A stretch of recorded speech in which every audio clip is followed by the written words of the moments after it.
where Acharya is telling about the 12 Anuprekshas, that are 12 thinkings, and in this sequence, after the Mangalacharan, Acharya discussed in the Gatha number 2 the names of these 12 Anuprekshas and the brief introduction of all these Anuprekshas.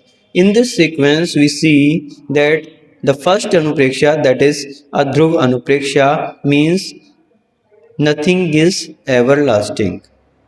Nothing is everlasting. This is Adhruv Anupreksha, that no one in this world can last forever, and no things in this world remains forever. This is the first Adhruv Anupreksha. And second one, that is Asharan, means nobody can give you the shelter. This is the Asharan, second Anupreksha. All the people, whether he is your father, he is your mother, he is your doctor, he may be your Vaidya, and all material things, whether it is your medicine, whether it is a gem, that is money, all these things are, though they may help if your age is remaining. If you have the remaining lifespan, then these can be useful. But once your lifespan come to an end, nothing and nobody can save you from the death. So this thing we had seen in the second Anupreksha, that is called Ashran Anupreksha, means nobody can give you the shelter at the time of the death. The third one is Ekatva Anupreksha. Ekatva Anupreksha, that the discussion was going on this Ekatva Anupreksha, in which where Acharya Shri Virag Sagarji Maharaj in their Sarvodaya Tika has told that considering again and again regarding the soul is called Ekatva Anupreksha. Again and again considering regarding this soul, that it is only one and it is different from all other material things. I am a soul, I am different from this body, I am different from all other materials, I am different from my relatives. This thing, thinking this thing again and again, considering again and again, is called Ekatanupreksha. And in this regard, Acharya tells that every soul take birth solely only and die solely. Thereafter, it generates the karmas. It earns the karma solely, and after that, it gets the result of those karmas, that again solely. So these all things happen with the soul. Only it is the soul that do these things solely. Nobody can get involved in these things. So this is the Ekatva Anupreksha, and in this regard, Acharya Pujapad in Ishtopadesh, Shlok number 27, told, and that thing we are going to discuss today. बंधुओं, वारसानुपेक्षा ग्रंथ जो सर्वोदय टीका है, ये आपकी चल रही है और इसमें आचार्य श्री कुंद देव ने जहां दूसरी गाथा के माध्यम से 12 अनुप्रेक्षाओं के नाम के विषय में बतलाया, वहीं आचार्य गुरुदेव विराग सागर जी महाराज उन्हीं के विषय में उनका परिचय दे रहे हैं। संक्षेप में उनका परिचय चल रहा है, और जिसमें आचार्य जी ने पहली अनुप्रेक्षा कौन सी बताई थी? अध्रुव अनुप्रेक्षा। अध्रुव अनुप्रेक्षा यानी कोई चीज, इसमें विश्व में कोई भी चीज क्या है? ध्रुव नहीं है।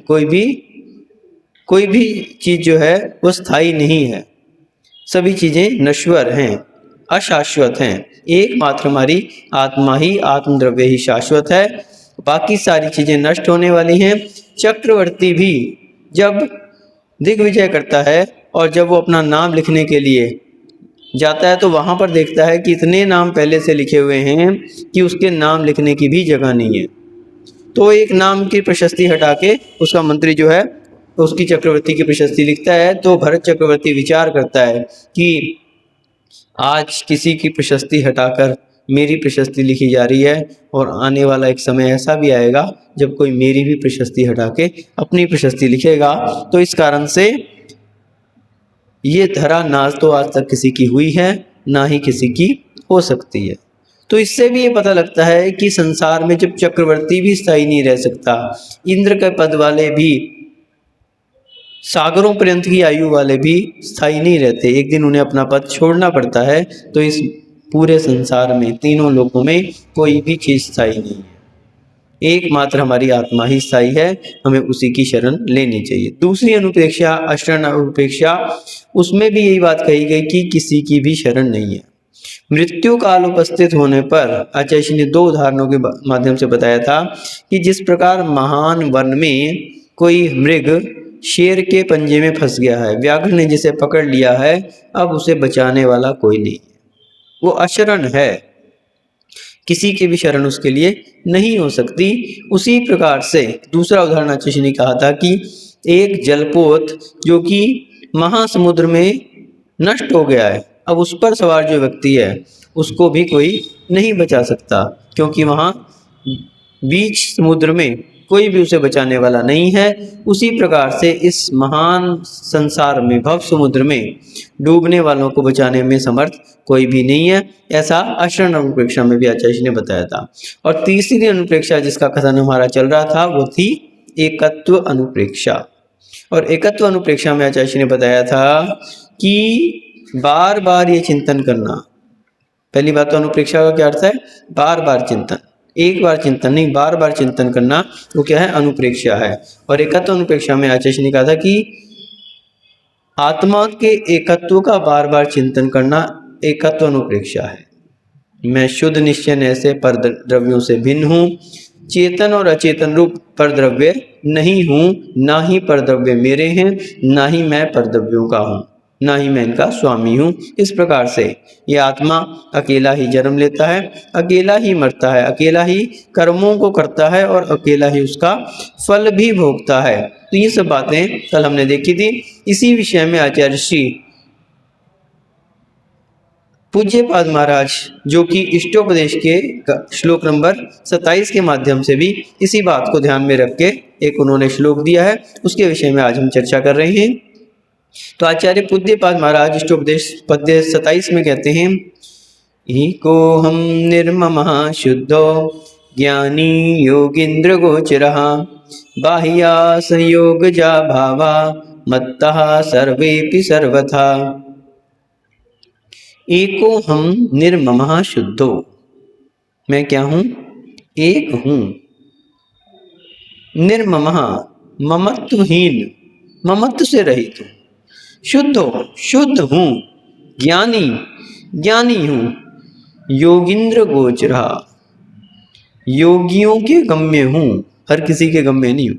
आत्मा कैसी है, योगींद्र, योगियों के भी जो स्वामी हैं, हर एक योगी के गम्य भी नहीं हूँ, योगियों में भी जो इंद्र के समान हैं, योगियों में भी जो महान योगित्व को प्राप्त हो चुके हैं, उन्हीं के गोचर हूँ, उन्हीं के गम्य हूँ।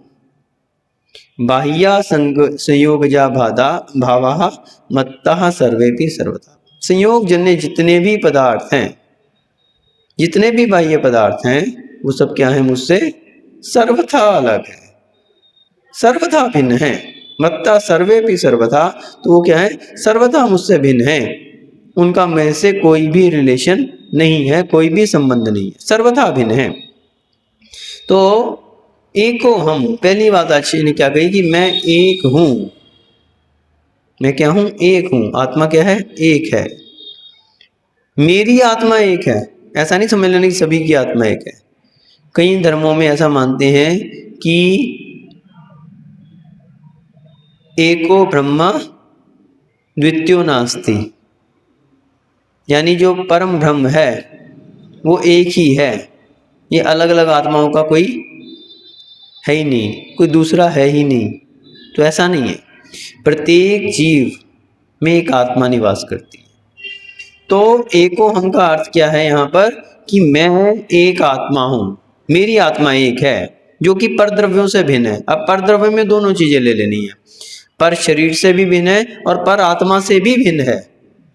जो आत्मा बालचंद जी की है वो आत्मा संतोष जी की नहीं हो सकती, घेवरचंद जी की वो आत्मा नहीं हो सकती, उसके निक्षेप अलग हैं, उसके निक्षेप अलग हैं। उसके प्रदेश अलग हैं, उसके प्रदेश अलग हैं। वो अपना स्वतंत्र विचरण करती है, वो अपनी स्वतंत्र विचरण कर रही है। तो प्रत्येक जीव में जो आत्मा निवास कर रही है वो दूसरी आत्मा से भी भिन्न है, दूसरे शरीरों से तो भिन्न है ही है, और शरीर से तो अपने भी शरीर से भिन्न है। दूसरे तो बात की बात है, अपने शरीर से भी भिन्न है, दूसरों के शरीरों से भी भिन्न है, और दूसरी आत्माओं से भी भिन्न है। लेकिन एक शरीर की एक ही आत्मा है, एक शरीर की एक ही आत्मा है। तो यही बात यहाँ पे कही, एको हम, मैं क्या हूँ, एक हूँ। और कैसा हूँ, ममत्वहीन। ये जो ममत्व अपने अंदर आ जाता है ना, तो हमें लगने लगता है कि ये मेरा, मैं इसका। ये ममत्व के परिणाम हैं सब। जब हम सोचते हैं कि स्त्री, पुत्र, भाई, बंधु, कुटुंबी, ये सब किसके हैं, मेरे हैं। मेरी पत्नी, मेरे बच्चे, मेरा धन, मेरा मकान, मेरा रुपया, पैसा। तो ये किसकी परिभाषा है, ममत्व की परिभाषा है, मोह की परिभाषा है ये। और मैं क्या हूँ, ममत्व से रहित हूँ, क्योंकि मोह भी क्या है, कर्म है। और कर्म कैसे होते हैं, पुद्गल। कर्म क्या होते हैं, पुद्गल वर्गनाएं हैं। और मैं क्या हूँ, चैतन्य रूप हूँ, इस कर्म से भी सर्वथा भिन्न हूँ। तो ममत्व से रहित, शुद्ध शुद्ध हूँ, कर्म मुझसे शुद्ध निश्चय के दृष्टिकोण से कर्म भी मुझसे जुड़ा हुआ नहीं है। शुद्ध निश्चय से, व्यवहार नहीं से तो मैं कर्म से बंधा हुआ हूँ, लेकिन शुद्ध निश्चय क्या कहता है कि मैं एक सिद्ध परमेष्टि की तरह से शुद्ध आत्मा हूँ। ये कर्म आदि जितने भी भाव हैं ये भी मुझसे भिन्न हैं। तो शुद्ध हूँ, ज्ञानी। अब ज्ञानी का अर्थ यहाँ पे क्या लेना है, ज्ञानी के बहुत सारे अर्थ होते हैं, हमने बताया था। ज्ञानी के बहुत सारे अर्थ होते हैं। एक अर्थ है ज्ञानी का कि प्रत्येक आत्मा में ज्ञान पाया जाता है, तो प्रत्येक जीव क्या है, ज्ञानी है। एक हो सकता है कि मिथ्या दृष्टि जो है उसकी अपेक्षा से सम्यक दृष्टि ज्ञानी है। जिसने चारित्र में उतार लिया वो अवृत सम्यक दृष्टि से अधिक ज्ञानी है, क्योंकि ज्ञान वही जो आचरण में उतरे। जो श्रेणी पे आरूढ़न कर रहा है अथवा जिसने प्रमाद को छोड़ दिया है वो प्रमद गुण स्थानवर्ती मुनिराज की अपेक्षा में ज्ञानी है, और जो श्रेणी पे आरूढ़न कर रहा है वो उससे अधिक ज्ञानी है। और जिसने सभी कर्मों का क्षय कर दिया है, केवल ज्ञान को प्राप्त कर लिया है, वास्तविकता में तो वही सच्चा ज्ञानी।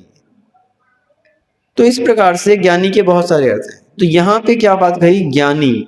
तो ज्ञानी यानी जो ज्ञान आत्मा का गुण है। एक बार चर्चा आई कि जो मिथ्या दृष्टि है उसका मिथ्या ज्ञान होगा, और जो सम्यक दृष्टि है उसका सम्यक ज्ञान होगा।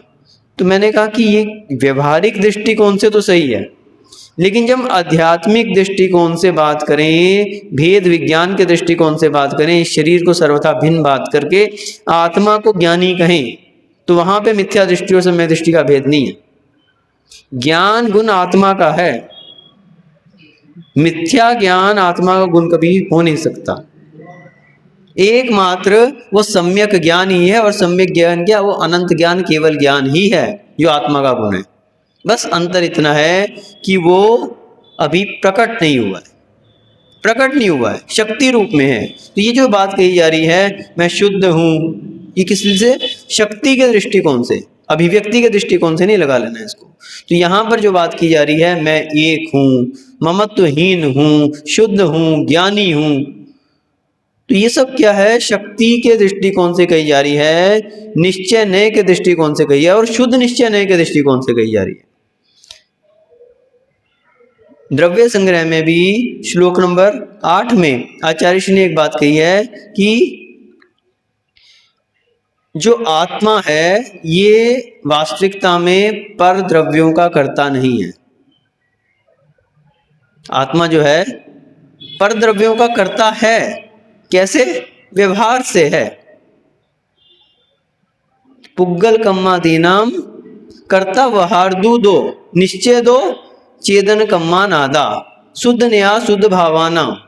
द्रव्य संग्रह श्लोक गाथा नंबर 8 में आचार्य ने कहा पुग्गल कम्मादीनाम, तो पुद्गल कर्मों का करता है, कैसे, व्यवहार से, व्यवहार दो। ये व्यवहार की बातें हैं कि मैं ये कार्य कर रहा हूँ, मैंने उसका ये कर दिया, मैंने उसकी हेल्प कर दी, मैंने उसका फलाना कर दिया, मैंने अपना ये कार्य कर लिया। ये सब क्या है? व्यवहारिक दृष्टिकोण से, कि मैंने खाना बनाया है, मैंने खाना खाया है, मैं स्कूल जा रहा हूँ, मैं पाठशाला जा रहा हूँ, मैं प्रवचन सुनने जा रहा हूँ। ये सब क्या है? व्यवहार से है। मैं कुछ नहीं कर रहा हूँ। आत्मा ना तो कहीं जा सकती है, ना कुछ खा सकती है, ना कुछ बना सकती है, ना किसी दूसरे का कुछ कर सकती है, ना ही अपने शरीर का कुछ कर सकती है। पुग्गल कम्मादि नाम कर्ता वहार्दु। कैसे? व्यवहार से कर रहा है ये सब। पुग्गल कम्मादि नाम वहार्दु। और निश्चय से क्या कर रहा है? अपने भावों को कर रहा है।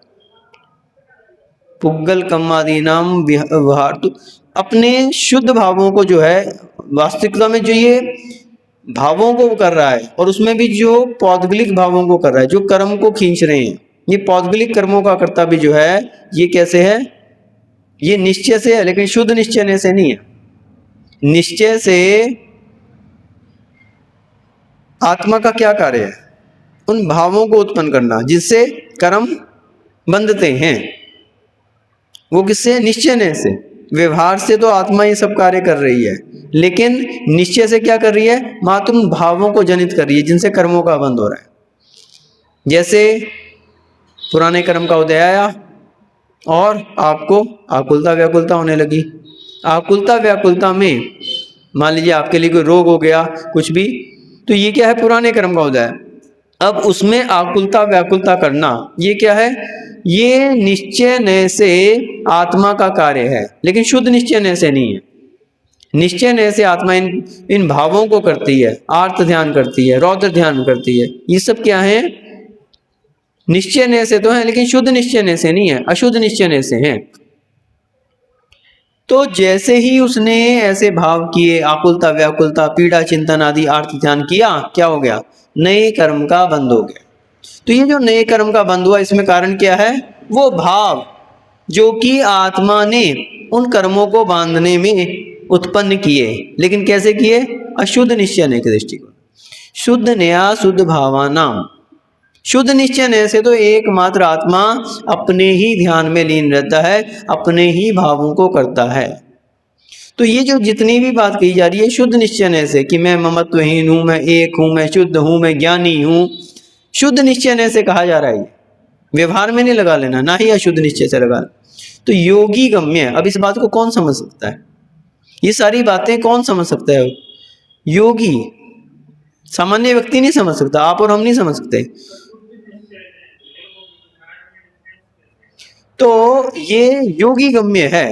एकमात्र जो ध्यान में लीन योगी है, वो ही इस बात को समझ सकता है, योगी गम्य। और आगे क्या कहा? बाह्य संयोगजा भावा। जितने भी बाह्य संयोगज भाव हैं, चाहे शरीर से संबंधित हो, चाहे कुटुंबियों से संबंधित हो, चाहे धन संपत्ति आदि से संबंधित हो, जितने भी बाह्य संयोग भाव हैं, मत्ता सर्वेपि सर्वथा, ये मुझसे सर्वथा भिन्न है। सर्वथा भिन्न, इनका मुझसे कोई भी ताल्लुक नहीं है। तो ये बिल्कुल मतलब मैं इनसे अलग हूं। जब शुद्ध निश्चय में अपन उतरते हैं तो वास्तविकता में एकमात्र निज आत्मा के ही ध्यान में उतरते हैं। ये है शुद्ध निश्चय। और अशुद्ध निश्चय से क्या है? आत्मा का पौद्गलिक कर्मों से संबंध रहता है। पौद्गलिक कर्मों से, पौद्गलिक कर्मों का कर्ता आत्मा रहती है। वो जो भाव जनित हो रहे हैं वास्तविकता में भी क्या है? वो मिक्स अवस्था है, मिश्र अवस्था, वो है अशुद्ध निश्चय। वो क्या है? शुद्ध निश्चय में तो आत्मा आत्मा का करता है और किसी का कुछ करता है ही नहीं। पुद्गल से उसका कोई ताल्लुक ही नहीं है, ना कर्मों से कोई ताल्लुक है, ना शरीर से, ना बाहर की चीजों से। तो ये तो हो गया शुद्ध निश्चय। लेकिन अशुद्ध निश्चय क्या कहता है? अशुद्ध निश्चय कहता है कि वो उन भावों को जनित करती है जिससे कर्म आते हैं, तो उन भावों का करता है, वो अशुद्ध निश्चय। और तीसरी बात है, तीसरे कौन से हैं? व्यवहार नय। व्यवहार नय से वे कार्य, मैंने खाना खाया, ये क्या होगा? व्यवहार की बात होगी। आपने खाना नहीं खाया, ये तो व्यवहार की बात है। आपने खाना खाने की इच्छा व्यक्त की, ये अशुद्ध निश्चय है। आ गया समझ में? आपने खाना खाया, ये व्यवहार की बात है। और आपके अंदर क्षुधा रोग जनित हुई, आपके अंदर वेदना हुई, तो आपकी खाना खाने की इच्छा हुई, भाव जो आपके पुद्गल जनित जो भाव हैं वो क्या है, अशुद्ध निश्चय है। क्योंकि वहां पे क्या है, पुद्गल और आत्मा की मिली जुली अवस्था है, वहां पे पौद्गलिक कर्मों का उसमें अट्रैक्शन हो रहा है और भावों में आत्मा का उपयोग जा रहा है, बिना उस उपयोग के वो कार्य हो नहीं सकता। तो कार्य का होना तो क्या हो गया, व्यवहार है, कार्य का होना तो व्यवहार है, लेकिन उस कार्य में जो भाव कारण है वो अशुद्ध निश्चय से है। शुद्ध निश्चय ये कहता है कि ना तो वो कार्य आत्मा करती है, ना ही वो भाव आत्मा करती है, आत्मा तो एकमात्र आत्मा में रमी रहती है, आत्मा से ही आत्मा को जानती है, ये शुद्ध निश्चय है। और बाकी तो नए चक्र तो बहुत विशाल है, आप लोग पढ़ो आलापत्ति, कितने सारे नियमों का उसमें वर्णन है, सच्चरित नय, असच्चरित, शुद्ध निश्चय नय, कितने कितने 30-32 नियमों का उसमें वर्णन आता है। नए चक्र आप पढ़ो, बहुत बड़ा विषय है नय का, तो कितने सारे नियमों का उसमें वर्णन है, कहीं आलापत्ति में, कहीं नए चक्र आदि में, तो बहुत बड़ा विषय है। मोटे तौर पे यहाँ पे 3 विभाग बना दिए, एक व्यवहार नय और एक अशुद्ध निश्चय नय और एक शुद्ध निश्चय। तो इस प्रकार से यहाँ पर कहा कि शुद्ध निश्चय नय से आत्मा सर्वथा भिन्न है, कोई दूर दूर तक उसका लेना देना ही। तत्वसार ग्रंथे अपि गाथा 27-28 देवसेन आचार्येन भणितमस्ते। तत्वसार ग्रंथ में भी गाथा नंबर 27-28 में आचार्य देवसेन महाराज ने ये बात कही है। नो कम कम रहियो केवल नानई गुण समिदो जो, सो हम सिद्धो शुद्धो नित्यो एके निरालंबो। नो कम कम रहियो, नो कर्मों से और कर्मों से, नो कर्म से भी रहित है और कर्म से भी रहित है। केवल नानई, केवल नान, केवल ज्ञान, केवल नानई गुण समिद्धो जो, जो केवल ज्ञान आदि गुणों से समृद्ध है। सोहम सिद्धो शुद्धो, मैं वही सिद्ध शुद्ध हूँ, सिद्धों के समान शुद्ध हूँ, नित्यो नित्य हूँ, एको एक हूँ, निरालंबो कोई भी आलंबन से भी रहित हूँ। तो क्या कहा यहाँ पे, कर्म नो कर्म से रहित, क्या है, पौद्गलिक है, कर्म जितने भी हैं सब पौद्गलिक है, चाहे कर्म है चाहे नो कर्म है, ये सब क्या है, पौद्गलिक है। केवल ज्ञान आदि जो जितने भी गुण हैं इनसे समृद्ध, सिद्ध शुद्ध नित्य एवं एक निरालंब स्वरूप हूँ। सिद्धो हम शुद्धो हम अनंत नानई गुण समृद्धो हम, देह पमानो नित्यो असंख्य असंख्य देहो अमुत्तोया। तो क्या कहा, सिद्धो हम, मैं क्या हूँ, सिद्ध हूँ।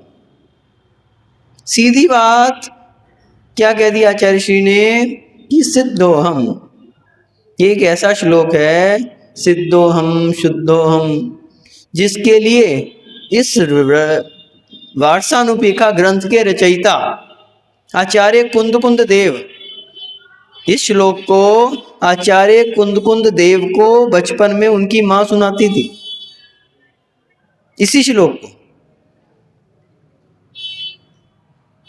सिद्धो हम शुद्धो हम, तू सिद्ध है शुद्ध है, इसी तरह के श्लोक सुनाती थी उनकी माँ। तो सिद्धो हम, सीधी बात कह दी कि तू तो सिद्ध है, सिद्ध ही है। अगर व्यवहार में लगा लेंगे तो गलत हो जाए, कैसे लगाना है, शुद्ध निश्चय से, शुद्ध निश्चय से सिद्ध है।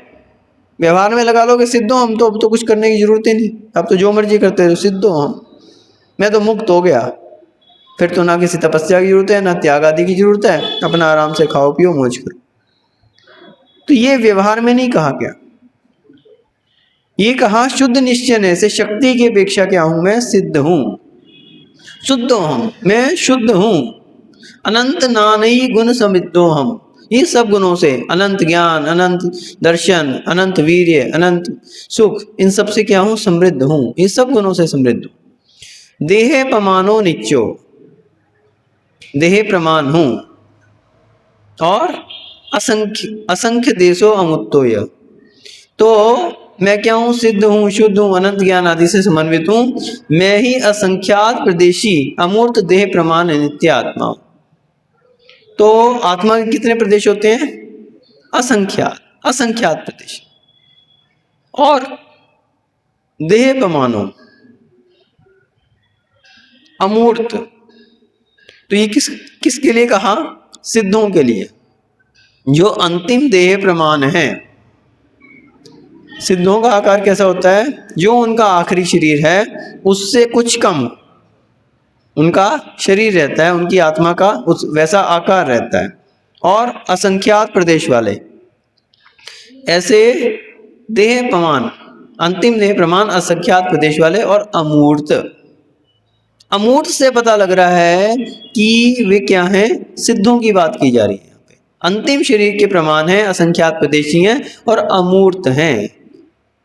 क्योंकि जब तक संसारी अवस्था में रहेगा तो वो आत्म प्रदेश उस शरीर के प्रमाण रहेंगे, उसी शरीर के प्रमाण जो शरीर उसने धारण किया है। और जब सिद्ध अवस्था में आ जाएंगे तो जो उनकी अंतिम देह थी, जिससे उन्होंने मोक्ष को प्राप्त किया है, उससे कुछ कम उनका आकार हो जाएगा और आत्म प्रदेश भी ठोस हो जाएंगे, ठोस हो जाते हैं। तो इस कारण उनका आकार जो है कुछ कम हो जाता है, बीच के जो पोले स्थान है वो समाप्त हो जाते हैं और आत्म प्रदेश ठोस हो जाते हैं। इस कारण से उनका शरीर जो है अंतिम देह से कुछ कम ऐसे प्रमाण में उनके आत्म प्रदेश स्थित हो जाते हैं और सिद्धालय में जाके विराजमान हो जाते हैं। तो वो असंख्यात प्रदेशी अमूर्त देह प्रमाण वाला क्या हूं? मैं एक नित्य आत्मा हूं। तो ये बात तत्वसार ग्रंथ में भी गाथा नंबर 27 और 28 में कही गई है। एतद भावना नाम भाव्यता स्वपर्जनेषु राग द्वेषो समुच्चितेते। तो इस भावना से, इसका अभ्यास करने से, भाव्यता बार बार भाने से, स्वपर्जनेषु राग द्वेषो समुच्चितेते, क्या होता है? अपने और पर में, स्वपर्जनेषु अपने लोगों में और दूसरों में, राग द्वेषो राग भी और द्वेष भी, समुच्चिते थे क्या होता है? उसका नष्ट होता है, निर्मूल नष्ट हो जाता है। निसंगताम समधेन या मोक्ष मार्गे पे अग्रसो भवती ज्ञेयम। तो इस प्रकार से राग द्वेष और अपने और परिजनों में राग द्वेष जो है वो निर्मूल होने लगता है, समाप्त होने लगता है। और निसंगताम, निरासक्ति, समधेयन बढ़ती है और मोक्ष मार्गे अग्रसतो भवति, मोक्ष मार्ग में वो बढ़ने लगता है। इति ज्ञेयम, ऐसा जानना चाहिए।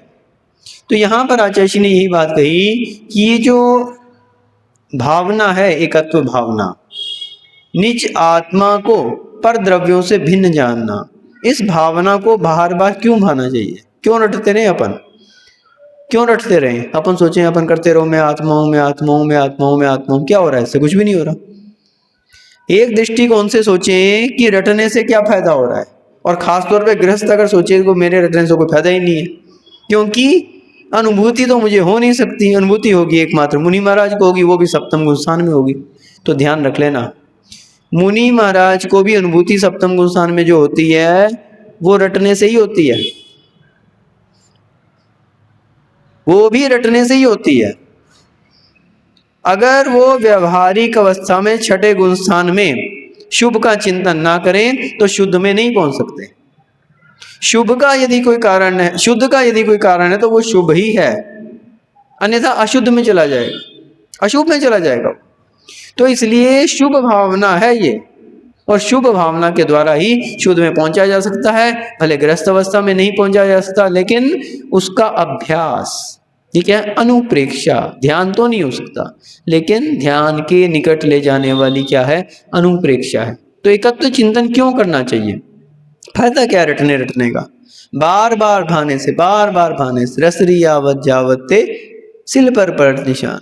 वो जो बात हमारे अनादिकाल के संस्कार जो डले हुए हैं, शरीर को अपना मान रहे हैं, कुटुंबियों को अपना मान रहे हैं, ममत्व भाव जड़ा हुआ है, रुपया पैसा की होड़ लगी हुई है, जिसके कारण राग द्वेष की उत्पत्ति हो रही है, ये सब कर्म बंधन हो रहे हैं, वो छूटते हैं, कुछ ना कुछ कम होते हैं, कोई ना कोई रास्ता निकलता है। और वही रास्ता निकलते निकलते निकलते निकलते एक दिन मंजिल पर भी पहुंचा जा सकता है। इसलिए बार बार चिंतन करो, मैं एक एकत्वात्मा एकत्वात्मा एकत्वात्मा। रटने से कुछ फायदा नहीं है। बोले अरे रटने से ही फायदा है, रटने से ही फायदा है, क्योंकि अनुभूति तभी होगी जब शुभ में आओगे। बार बार बार बार बार बार। आज अनादि के संस्कारों ने हमें जकड़ा है, तो वो कैसे? वो इसी कारण जकड़ा है क्योंकि हमने बार बार आज तक उन्हीं का चिंतन किया है। आज तक हमने जितना भी चिंतन किया है यही सब बातों का चिंतन किया है, और इसी कारण वही संस्कार हमारे अंदर बढ़े हुए हैं। यही जो काम भोग ये सब कथाएं जो आज तक हम सुनते रहे हैं, इसी कारण हमें क्या है, इन्हीं की आदत पड़ी हुई है। और जबकि अपनी एकमात्र जो हमारी क्या है, शुद्ध आत्मा है, उसका हमने आज तक चिंतन नहीं किया। इसी कारण आज तक हमें उसकी प्राप्ति नहीं उसकी। समय सार गाथा 4 में भी आचार्य कुंद कुंदेव यही बात कह रहे, शुद्ध परिचिता अनुभूया सर्वस्व भी काम भोग बंद कहा। शुद्ध परिचिता अनुभूया सर्वस्व भी काम भोग बंद कहा, ए तस्वलंबो नवरी न सुलहो विहतस्य। क्या कहा शेषी ने?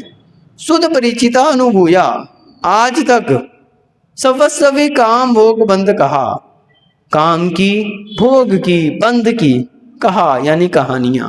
यही सब कहानियां रटते हैं अपन, काम की भोग की बंद की, जिनसे बंद होता रहा आज तक। काम वासनाएं हमारी बढ़ती रही, भोगों में हम आसक्त रहे, यही कहानियां आज तक सुनते रहे, यही कहते रहे, यही सब कहानी चलती रही। ये शुद्ध परिचितानुभूया बहुत समय से हमसे परिचित भी हैं, सुनी हैं, और अनुभव में आई हैं। अनुभूया अनुभव में भी आज तक यही आई हैं। क्यों? क्योंकि हम खुद उसमें इन्वॉल्व हुए हैं ना, काम वासनाओं में हम इन्वॉल्व हुए हैं, अनुभव किया उनको। भोगों में हम आसक्त हुए हैं, उनको अनुभव किया है, बंद हमने किया है।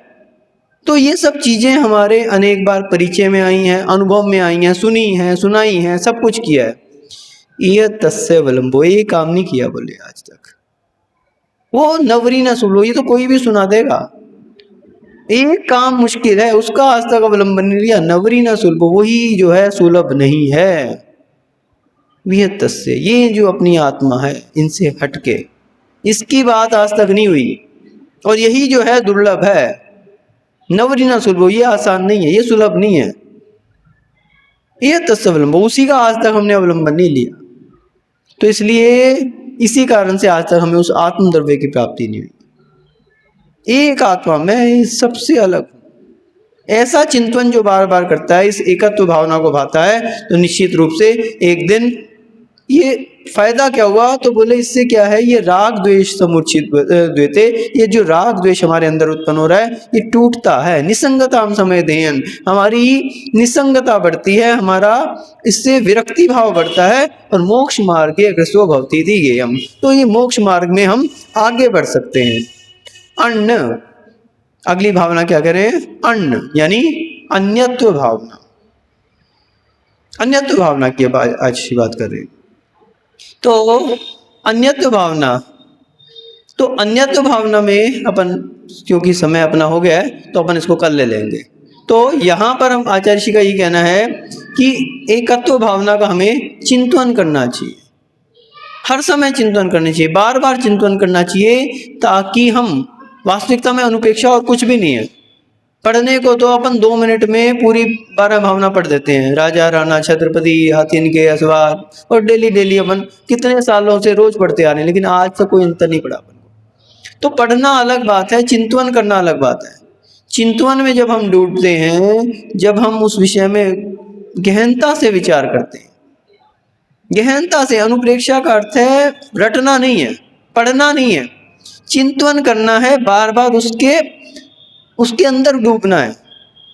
वो जो चिंतन होता है उससे अपने आप से हमारी आसक्तियां टूटती हैं, हमारा माइंड उस तरफ लगता है, हमारी आत्मा के कर्मों की निर्जरा होती है और मुक्ति के द्वार खुलते हैं। तो वास्तविकता में ऐसी अनुपेक्षाएं जो बार बार हमारे चिंतन करने से हमारे अंदर विशुद्धि अंश को बढ़ाती है, संक्लेशताओं को समाप्त करती है, राग द्वेष को दूर करती है और मोक्ष मार्ग में हमें अग्रसर करती है, ऐसी इन भावनाओं का हमें निरंतर चिंतन करना चाहिए और इस चिंतन के द्वारा अपनी आत्मा को मोक्ष मार्ग पर अग्रसर करना चाहिए। ओम नमः सिद्धेभ्यः।